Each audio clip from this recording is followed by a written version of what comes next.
Hello, everyone. We will be starting shortly our meeting.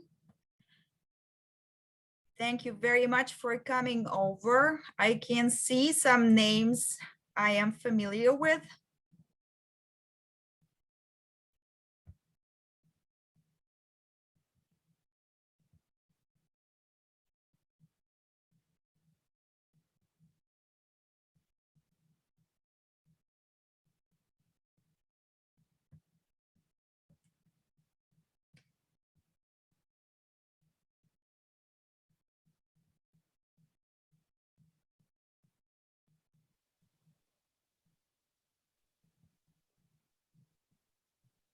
Can you hear me? Yes, I can hear you, Lisa. How are you doing? I'm doing well. How are you? I'm doing very well, thank you. I think our guest is having trouble joining as presenter. I just made you a co-host, Susanna. Okay, Susanna is here. Okay, I promoted Susanna to a panelist.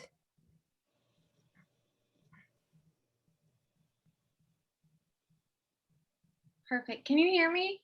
Yes, Susanna, hello. No, sorry about that. Let me bear with me. Let me start my video. Thank you. It's telling me I'm unable to start my video. I don't know if there's anything on my end that you need me to do. I just promote you to co-host. Fabulous. Okay, wonderful. Here we are. Very good. Okay. Well, thank you very much, everybody. We have several participants. Thank you so much. In the meantime, I would love to recommend you to leave your names and UHCL IDs in the chat box. We have also representative of UHCL Diplomacy Institute here, Lisa Lima. Hey, Lisa. Hello everyone. Very much for coming over, for supporting us and meeting over our participants. Well, I see also, as I said, all those, Mia, Judith, hello there. I'm glad that you took some time to join us today. I'm glad to see you here. We will be starting in 2 minutes. In the meantime, again, please let me remind you to leave your names and your UHCL IDs in the chat box. Okay.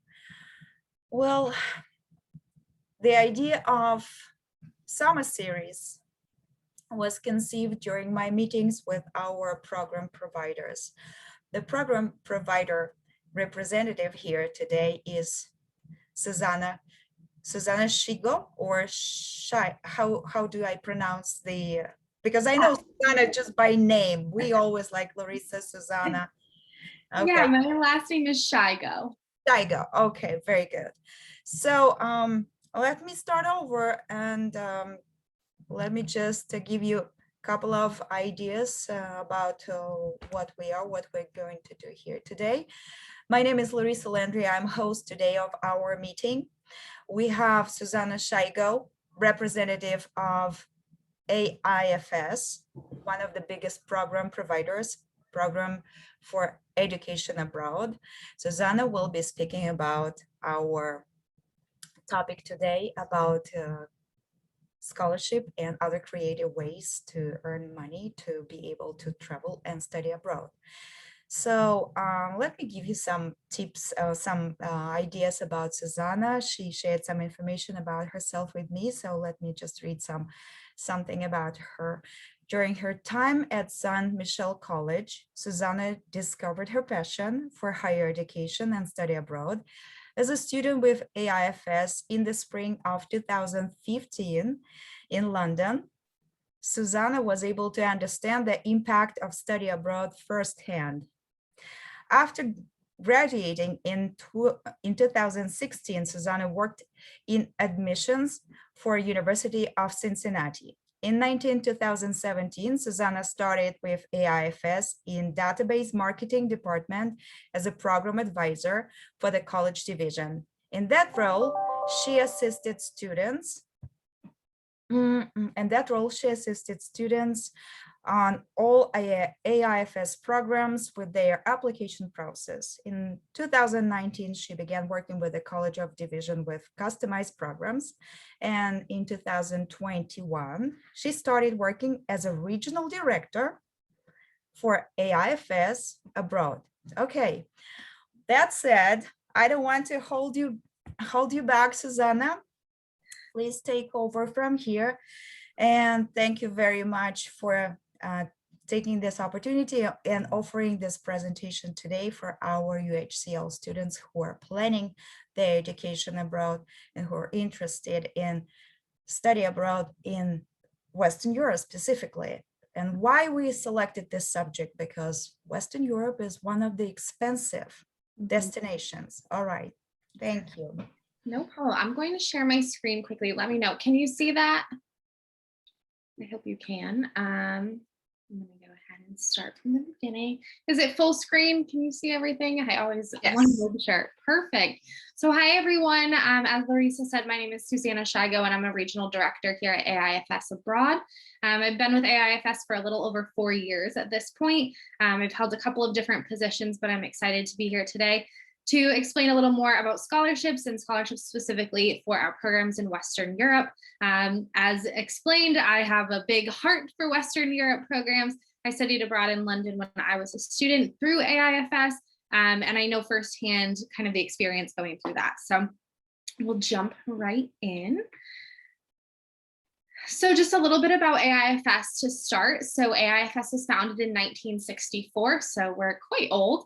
And since then, we've sent over 1.5 million students on international educational programs. So AIFS encompasses a lot of international ed programs, not just study abroad, but our study abroad is one of our biggest divisions. So currently, we offer programs in over 150 cities worldwide, and all of our programs run throughout the duration of the year. So we have programs that are full semester programs, either in the fall or the spring, our January term programs, which are about 2 weeks in January. And then summer programs range anywhere from 3 weeks to 12 weeks, and those typically run anywhere from May to August. Out of all of our programs, our most popular and the most popular trend in study abroad programs are those in Western Europe. So when I say Western Europe, you're thinking about London, you're thinking about France, you're thinking about our programs in Ireland.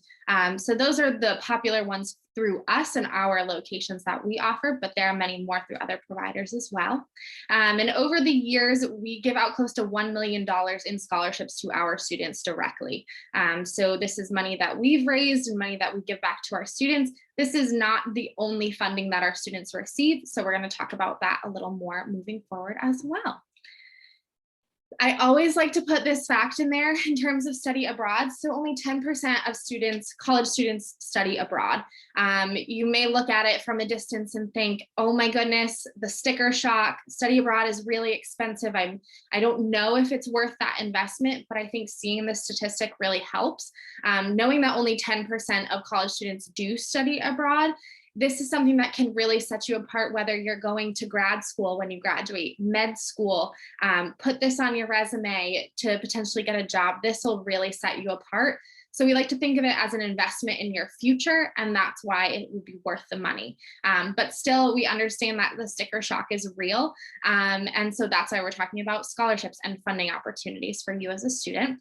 Also, I cannot see the chat. So if someone wants to read them out, if there are questions that come up, feel free to type them in the chat. Feel free to interrupt me, Larissa, if you think of any of them are relevant. Otherwise, we can answer them all at the end. Yeah, I will let you know. Thank you. So far, so good. Thank you. Of course. And one thing that I like to point out with our AIFS programs is that they're all inclusive. So when you see the price on our website, that includes basically everything. So that's your tuition, your housing, in most cases, a meal plan. It includes your on-site staff, your full insurance package, cultural and social activities. So there's a lot that goes into those program fees, and that's across the board with all providers. There are many things that go into those program fees, but the key to all of this is to look at those and to understand what goes into everything and then work your way through scholarships, grants, and see what you can pay for out of that. But this is something I just like to point out front. And I do know a lot of other providers kind of operate in a similar model of all inclusive or a lot of fees included in one. So just keep an eye out for that. It's a fact, study abroad costs money. And I wish it didn't. I wish it was free to everyone, but there are fees that go into it. And so we're going to talk about how we approach these fees from the start, how we plan ahead, and then how we kind of attack these going into it, looking at scholarships, looking at grants, and how we can get those costs down. No two programs are the same. So I always like to point this out. Every provider is different. Every location is different. If you're looking at a London program through us and you might be looking at another London program, they're going to be different. So that's something to keep in mind going ahead, getting ahead of ourselves. But also the key to any study abroad program is to plan ahead. This goes for your application, but this also goes for funding. The earlier you can start, the better. So just keep that in mind. So our programs in Western Europe are by far the most popular, but they also tend to be the most expensive. In this presentation, when I reference Western Europe, these are our locations in which we have programs.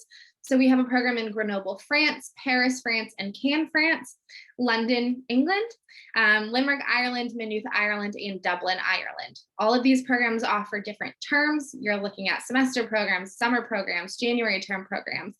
So there are different ways to kind of look at them.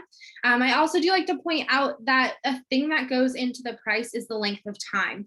So for example, if you really, really want to go to London, but the full semester program is way out of your budget, maybe consider a shorter term program, whether it's a January term program or a summer program. A program that's 4 weeks in length is going to be less expensive than a program that's 4 months in length. So that's also something to consider as well. Places to explore, just to give you some beautiful pictures of some of our locations. So we have we have Dublin, we have Notting Hill in London, and we have Cannes, France. So there's a lot of options in Western Europe, and each gives you something completely different. So it's great to explore, and if one suits your fancy, great. If none of them do, awesome. There are other opportunities, but some beautiful pictures just to look at. I know we all wish we were traveling right now, so definitely love looking at these. So the first thing to jump into in terms of funding is to know your finances. The key is to know how much going abroad is actually going to cost. So you're going to see that number and say, oh, the program fee is XYZ amount of money. Well, what goes into that program fee? How much do I need? So again, plan ahead, know what you have up front, know what you need. Going into this, breaking it down. How much are the program fees? So compare. If you're really interested in going to Ireland, but you're not set on one location, look at the program fee for London, Dublin, and Maynooth, or for Limerick, Dublin, and Maynooth. Compare across the board. Is there any price difference in those? Does one program give you something that the other program doesn't? Look at what is actually included in those program fees and the value behind all of those. If it includes your housing, it may be a little more expensive, but then that means you don't have to go find your own housing. So is the price worth the stress? So that's also something to consider as well. Then you look at things that are not included in the program fee. You have to think about how much will I need for getting there, airfare, passports if you don't have one, or visas. If you need extra insurance, that's also something to consider to see how much those will cost. And then you also have to think, when I'm there, I need to live. So how much will you need when you're there, whether that's for books, for fun, for food, if you want to go out to eat, or I know a lot of students that do travel while they're abroad, they take the opportunity. How much do you need to allocate for that going forward? So this is a great idea. I actually have a spreadsheet that I'll share after, and Larissa can pass around to everyone. And this breaks everything down for you. So if you wanted to get ahead on planning, that would be a great spreadsheet to take a look at. But I do encourage the planning early. And this kind of goes into take advantage of all available resources. You have to take into account everything. I always like to tell my students, if you don't apply, you don't get. So take advantage of absolutely everything. Susanna, most of all, we are speaking about students becoming super disciplined, right? Mm-hmm. Super focused and disciplined about what's necessary, like about their priorities. Yes. Okay, thank you. Sorry Yeah. about the introduction. Yeah, no worries. So I always encourage our students to fill out their FAFSA. We do accept financial aid. So this is important to stay on top of those deadlines. We will What accept, is FAFSA? Please give us a little bit more detail. yeah, Or it's you're going to speak about it later or right Nope. now? So this is just briefly, it's the federal financial aid. So this is through the government, essentially. If you Google FAFSA, it'll pop right up. This is like student loans and grants, things to look into for those. So this is not on behalf of AIFS, but the good thing about this is if you do receive it, we will accept it. So this can cut down your program fees with us. You can just apply it directly toward our program. This is also where students would get things like the Pell Grant. This is a really important one for study abroad and one that a lot comes after it. So definitely look into the Pell Grant because that also makes you eligible for, I'm going to explain it later, the Gilman Scholarship. And with the Gilman Scholarship, that's directly to study abroad, but we give matches. So if you receive the Gilman Scholarship, we'll give you an additional amount just for getting it. So this is where that would come from.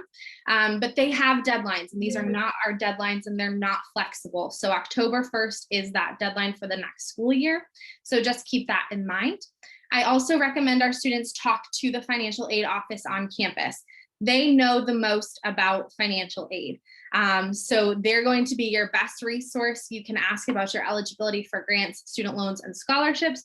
And you can also ask about if they know of any specific scholarships that students have put towards study abroad in the past. So they're a fantastic resource for you.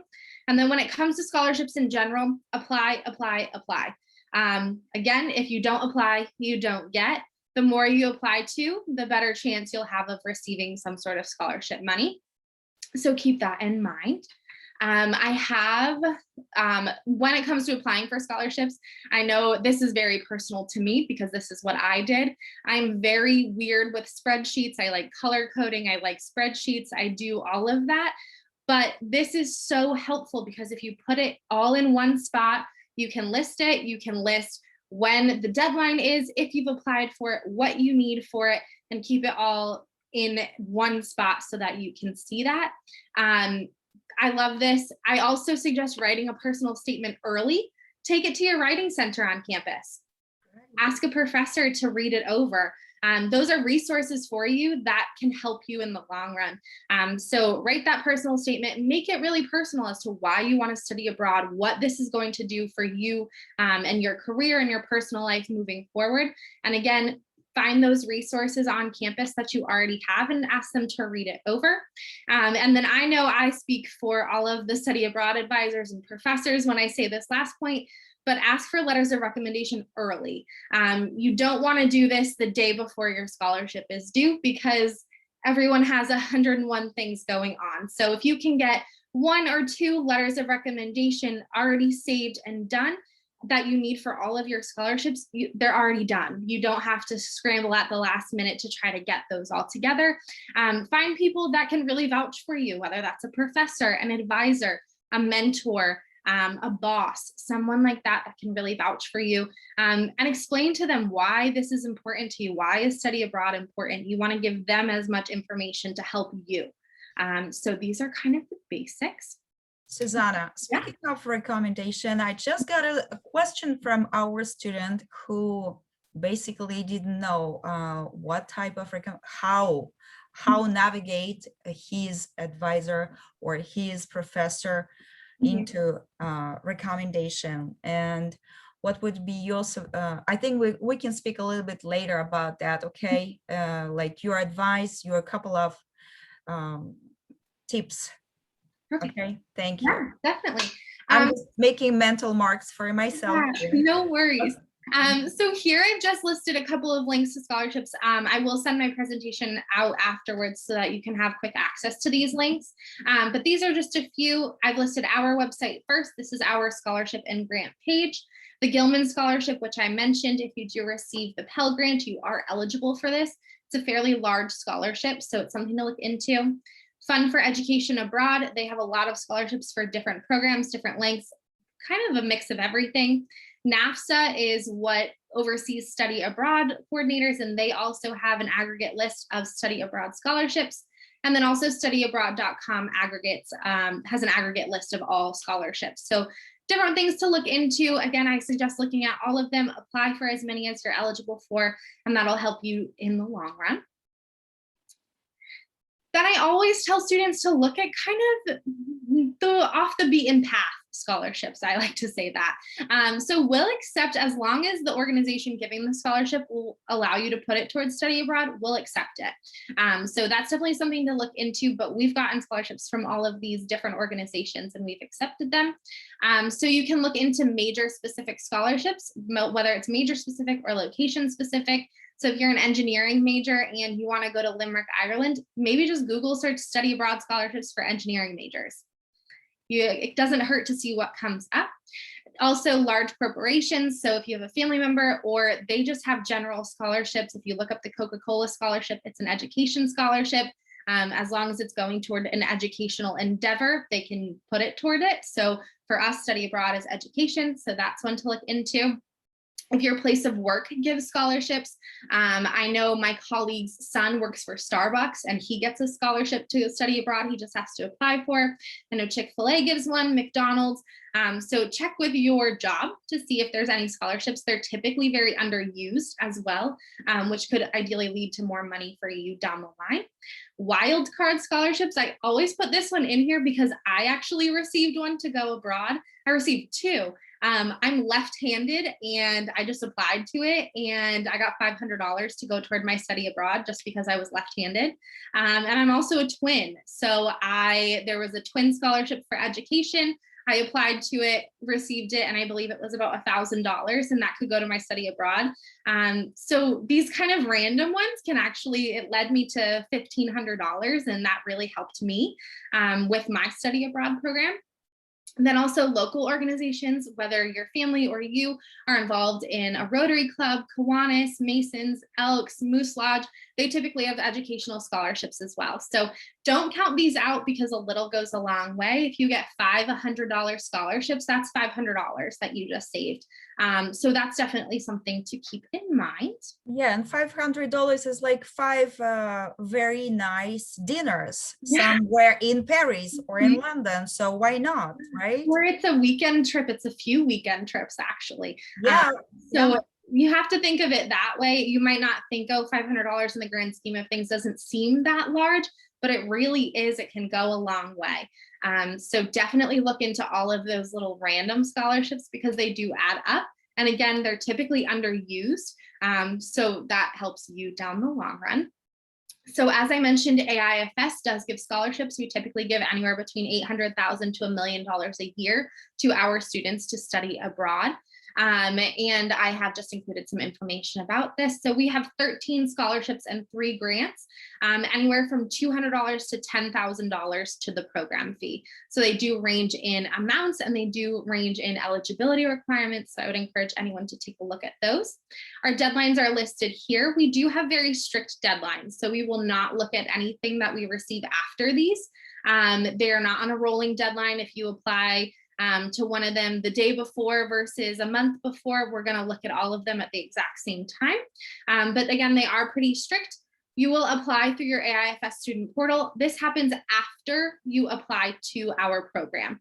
So you'll get access to the scholarship application after you apply with us. It's pretty much one application for all of our scholarships and grants. So you don't have to go in individually and do each one separately. We just require one essay. You can use the same essay across the board. So we do try to make it really easy for you as a student.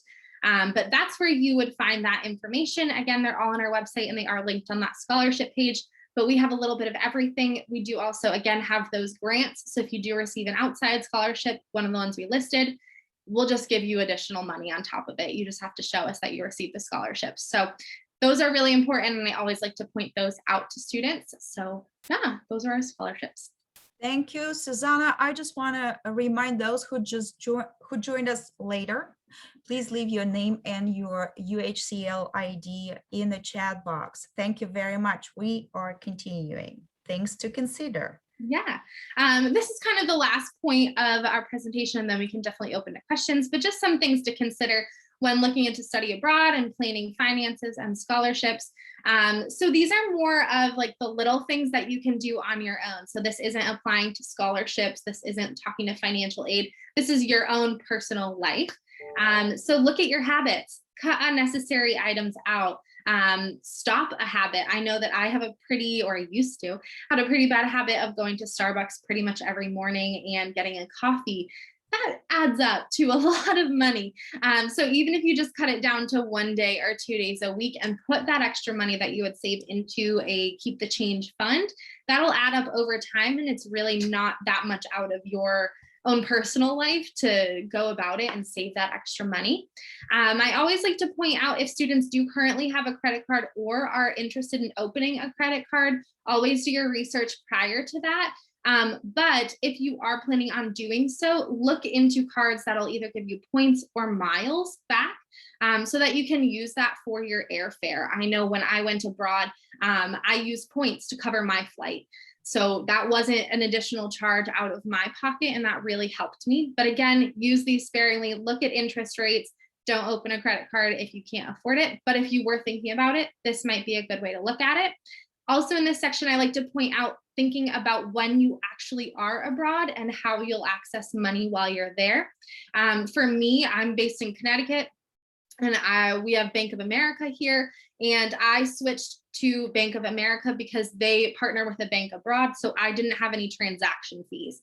My friends, while there, didn't switch their bank, and they had transaction fees, and they added up. So ask your bank, see what you can do about those transaction fees, and really plan ahead, because that could be anywhere from additional $5,000 to $1,000 that you don't anticipate when you're abroad. So just consider that in advance. I always like to point that out. I went abroad in my spring semester, so it was around the winter holidays. So all I asked for was things related to travel. I didn't have any suitcases, so I asked for a suitcase. I needed travel adapters for plugs. I asked for those. So that can be a way, if people want to give you gifts for holidays or birthdays, ask for something like that, because it's going somewhere, as opposed to give me whatever you want. This really helped me, and this was a big savings for me, for some of those bigger ticket items that I didn't necessarily have the money to pay for out of my own pocket, but that were so graciously gifted to me for holidays.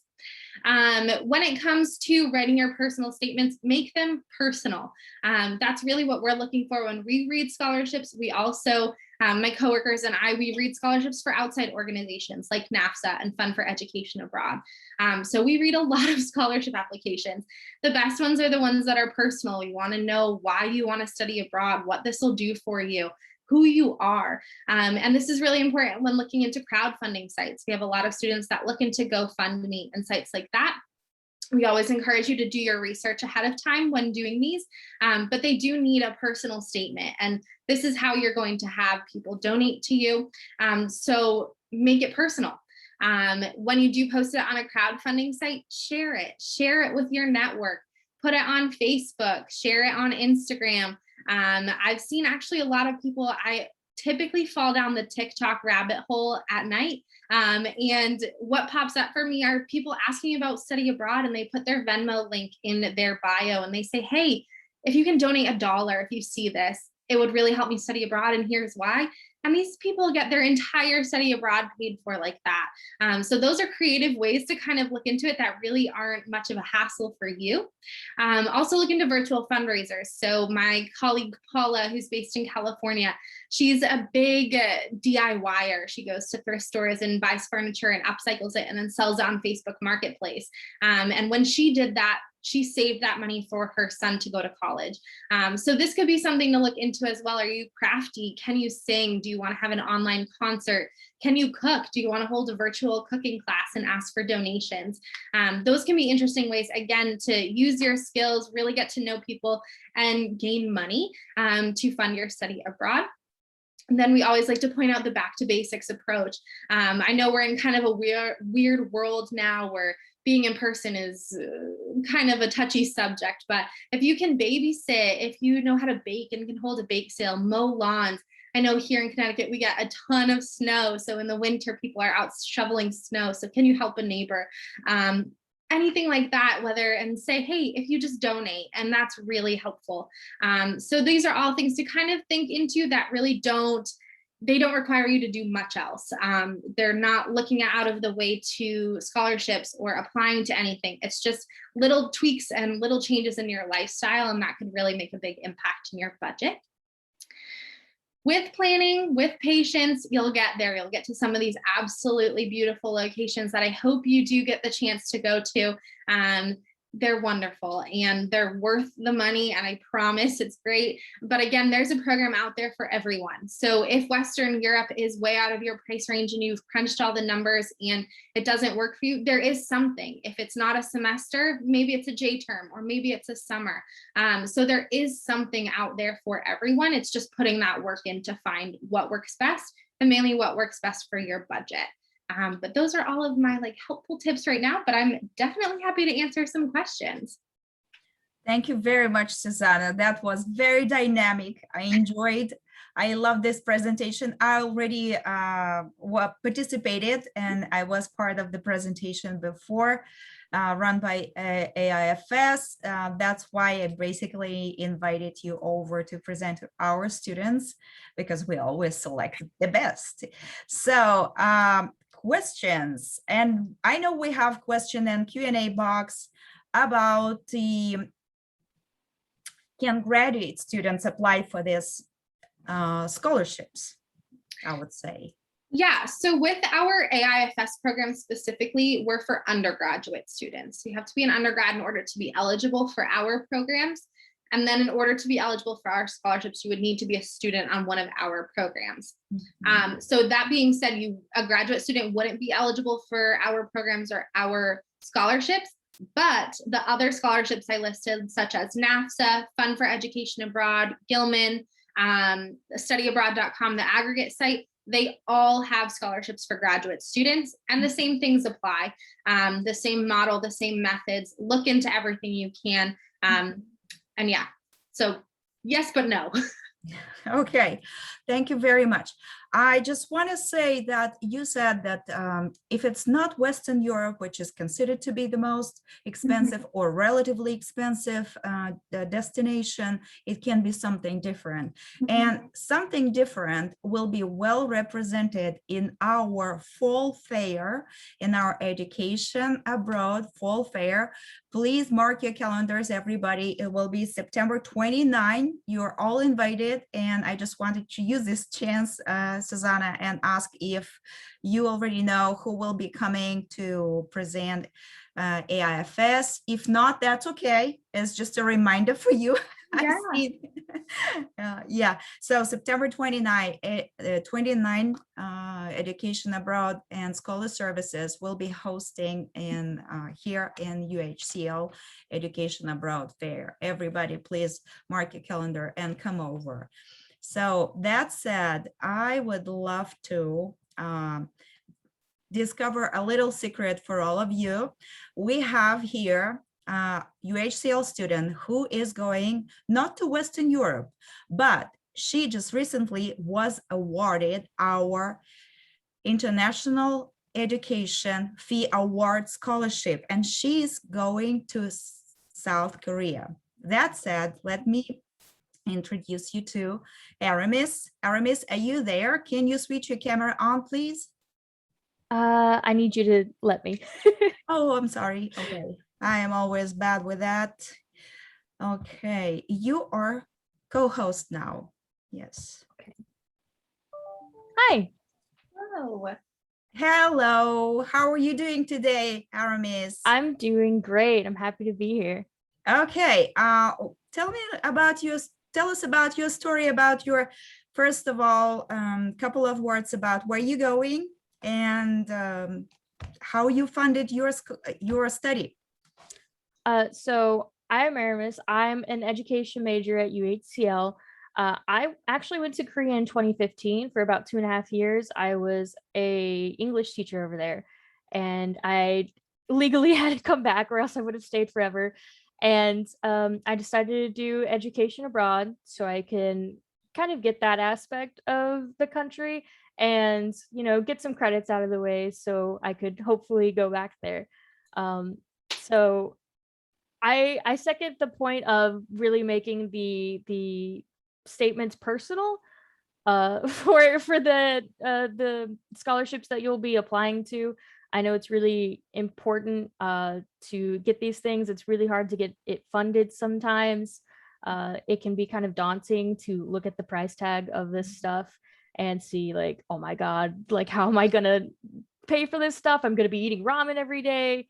Like it was definitely a concern of mine. But looking back at the essay that I wrote for this scholarship, I literally put something along the lines of, if I died tomorrow, I'd be that one girl who talked about Korea constantly. So definitely make these personal. That's very personal statement. Yes. Okay, can you give a couple of maybe 2-3 advice to those who are in the very beginning of this journey, those who are looking for a good scholarship or maybe a program, and where to start when you are about to research the scholarship terrain? Like, definitely attend one of Susanna's webinars. Yes. This is clear. Yeah. And what else? Keep in contact with your education abroad office or your advisor. They're ridiculously knowledgeable. I sat down with mine for literal hours talking about where I wanted to go, why I wanted to go, Yes. you know, various different things that I was looking for in my education abroad experience. Also, definitely keep a list of the scholarships you'll be doing or the documents you need. I definitely wrote down the scholarship name, what it needed, the deadline, how much it could possibly give me. I did my research on these and wrote everything down that I possibly could and kept it somewhere I could see constantly so that I was constantly aware of what needed to be done and where to send these things. Well, I also know that now you are sort of like providing peer-to-peer advice Yes. to those students who are planning to go to that. This is amazing. When you told me yesterday, I was like, this is just wonderful, because sometimes you are so overwhelmed, and nothing can be better than your peer, when your fellow student who can tell you like, yeah, I've been there, I'm flying to South Korea next month, which is true, right? Yes. Okay. In about a month or so, I definitely remember when I first went and I had to get a teaching visa. It was so insane, the things that they were asking for, and I thought, there's like 20 things, I need this all done by like a week, I don't know what to do, and I called those poor people constantly. It was really overwhelming, but if you have like a list, it'll ease your mind so much to see that you've gotten that done or you're waiting on this, and you have so many things to do, but really seeing it helps so much. Thank you very much, Aramis.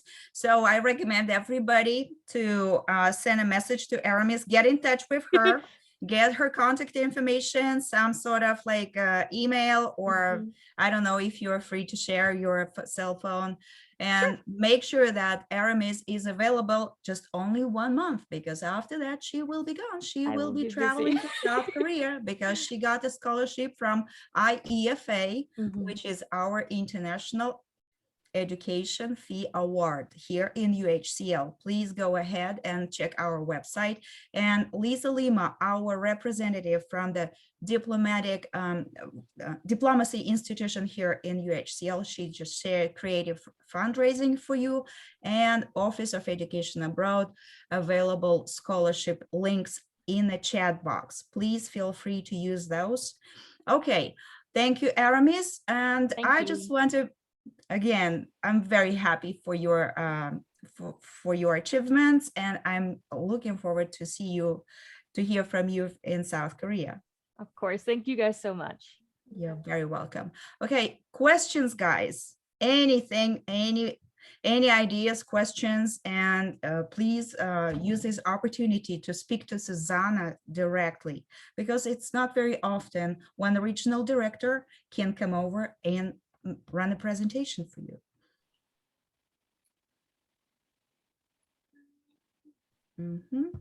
Okay.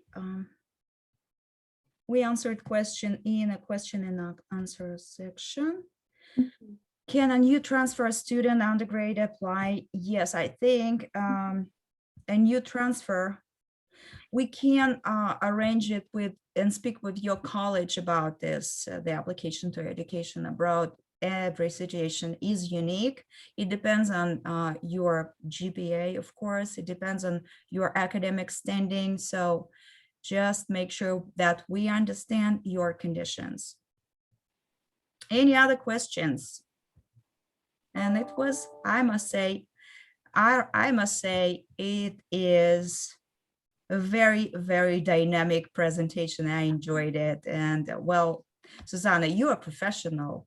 So you didn't answer my question about fall fair. Are you coming or who is coming from AIFS? It is on my calendar. Hey. But someone from AIFS will be there. We're still putting the pieces together for fall. It's kind of crazy thinking about it in July. Well, July tomorrow, but we're putting our pieces, Yes. the big old puzzle pieces together. But someone from AIFS will be in attendance. Hopefully it's me, but someone will be there. One thing I forgot to mention, and that's not the least thing. One of our students, remember you ran a presentation for a group of students who were planning to go to Spain. Yes. So Mason Rao landed in Spain. Yay. Yes. That makes me happy. I He's knew in they were Gr- leaving soon. Yeah, he's in Granada now. He's our first student this summer, Mhm. studying abroad. He also received a scholarship. So Yes, he received a scholarship and he totally paid for the program with AIFS. yeah. Isn't it amazing? That so Incredible. I am just telling you guys, this works. You just have to be, you have to work, you have to move, you have to apply constantly, as Aramis told you. Keep in touch with our office and we will help you to make your dream come true and help you to get yourself abroad and study there and come a different person in a good way, of course. Definitely. But these are all of our social channels. If you want to stay up to date and just see kind of what it's like to be a student, they post a lot. We do Instagram takeovers where students in locations will take over for the day and show you what their day looks like in whatever location. So these are really great ways to figure out what might be a good program for you, what locations you might be interested in, what it's actually like. And then I've also just included my contact information. So if you have any questions, you can always reach out directly to me and I'm more than happy to point you in the right direction or answer your question, whatever you really need. That's great. That's generous. Thank you. Generous, wise, and kind. Thank you, Susanna. Well, if we don't have any more questions, I would like to close this session and appreciate your time. Looking forward to seeing you here in Houston, University of Clear Lake. Yeah, can we get the PowerPoint link? Of course, the presentation, the recording will be published on our website. And of course, we have only the PowerPoint presentation, and I will share with you if you will leave your name, ID number, or your email. All right, thank you very much for participating. Have a wonderful rest of your day. And see you next time. Please keep your eye on our schedule for next summer series sessions. Thank you. Bye-bye. Thanks, Susanna. Of course. I sent you that PowerPoint, so you have that. Feel free. And I also have that worksheet that I'm going to send you.